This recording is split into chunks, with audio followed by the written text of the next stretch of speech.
bonsoir à tous. Antoine, merci. Avant de me présenter, je voudrais remercier Monsieur Copé, Monsieur Pellissier du Rosa, Antoine bien évidemment qui porte le projet, Fabrice Inquer qui n'est pas là aujourd'hui.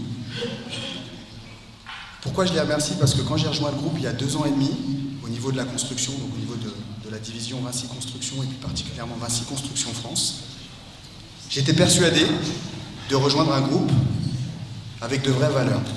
Et aujourd'hui, à travers ce partenariat, je suis convaincu d'avoir rejoint un groupe qui partage des valeurs parce que j'ai été moi-même footballeur professionnel et la reconversion a été extrêmement difficile. J'ai passé aussi pas mal d'années dans les centres de formation et pas des moindres, j'ai fait le Paris Saint-Germain pendant 5 ans et donc c'est tout naturellement que lorsque le partenariat a été signé entre la marque Vinci et le Paris Football Club, tout de suite, je me suis impliqué, tout de suite j'ai pris contact avec les bonnes personnes pour accompagner ces jeunes du centre. Parce que ce qu'il faut savoir, c'est que lorsqu'on est dans un centre de formation, on s'entraîne entre 6 et 9 fois par semaine. C'est énorme. On demande beaucoup aux jeunes qui ont entre 15 et 20 ans, d'un point de vue sportif, et malheureusement, on oublie souvent le côté scolaire et on oublie souvent le parcours académique. Le fait qu'aujourd'hui Vinci s'inscrive dans un accompagnement et dans ce partenariat-là pour accompagner justement ces jeunes à les sortir un petit peu du cadre par le biais, comme tu l'as dit Antoine, d'événements qu'on peut organiser, des visites de chantier, les accompagner sur leur stage pour qu'ils aient une vraie expérience professionnelle, mais surtout pour qu'ils gardent les pieds sur terre. Parce qu'entre 15 et 20 ans, ils gagnent de l'argent, clairement, et on ne parle pas d'un SMIC, mais en même temps, ils sont vite déconnectés. Et le fait que nous, on puisse leur ouvrir une porte pour qu'ils aient un retour d'expérience de nos différents managers, de nos différents ingénieurs et autres fonctions, à la fois support et production, peut-être que s'ils ne réussissent pas dans le monde de football professionnel, ils peuvent réussir dans le monde de l'entreprise par ces différentes actions qu'on aura mis en place avec eux. Donc ça, c'est vraiment sur le côté formation, où notre rôle en tant que parrain, et vraiment je vous invite, si vous le souhaitez, à vous engager, à vous investir pour accompagner un jeune tout au long de l'année, sur un suivi scolaire, sur des visites de chantier encore une fois, les accueillir aussi dans vos équipes, il y a quelque chose à faire. Et en même temps, ça serait une grande fierté de se dire que sur une promotion de 60 jeunes, allez, il y en a 3, peut-être 4 qui vont réussir au niveau football professionnel, à l'élite, Ligue 1, éventuellement Ligue des Champions, éventuellement ils vont jouer des Coupes du Monde, mais on en fait quoi des 55 autres? Qu'est-ce qu'ils vont faire?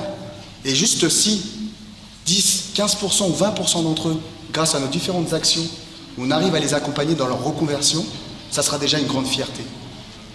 Je suis très ému ce soir parce que c'est vraiment mon parcours aujourd'hui. Et là, on va parler du volet des professionnels. Lorsque j'ai arrêté ma carrière, tous les cabinets de recrutement que j'ai pu rencontrer, ils m'ont dit « Ah Samir, c'est super, enfin Monsieur Benjeloun, vous avez une superbe carrière de footballeur professionnel.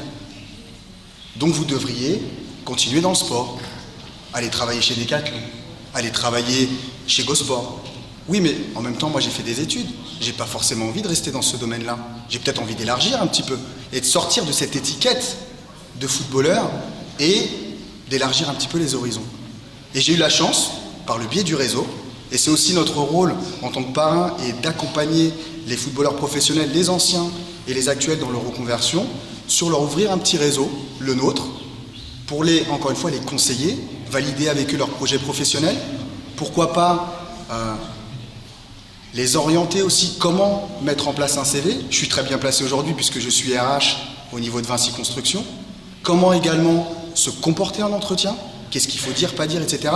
Toutes ces petites choses que nous, quand on a fait une formation académique ou quand on est de l'autre côté de la barrière, on est au courant, on sait comment ça se passe, mais malheureusement, eux n'ont pas eu cette chance-là. Et l'objectif, c'est aussi, à travers notre accompagnement, de les orienter en ce sens-là pour qu'ils puissent, toutes les qualités qu'ils ont pu mettre en œuvre et en avant dans le milieu du sport, les vraies valeurs telles que le dépassement de soi, telles que le travail d'équipe, telles que la culture du résultat, tout ça fait que ce sont des ressources qui peuvent apporter énormément à une entreprise et à une entreprise comme Vinci. Donc voilà ce que je voulais vous dire ce soir, un petit retour d'expérience, un petit témoignage sur à la fois ma carrière de footballeur professionnel. Finalement, j'ai eu la chance aussi d'appartenir et de rentrer dans la grande maison Vinci, qui, je le répète encore une fois, je suis très fier parce que le point 6 du manifeste, la diversité, aujourd'hui, clairement, à travers mon parcours, et je l'espère à travers le parcours des jeunes et des futurs footballeurs, enfin les footballeurs professionnels et les futurs qui vont intégrer notre entreprise, feront partie justement de ce point 6 du manifeste. Merci.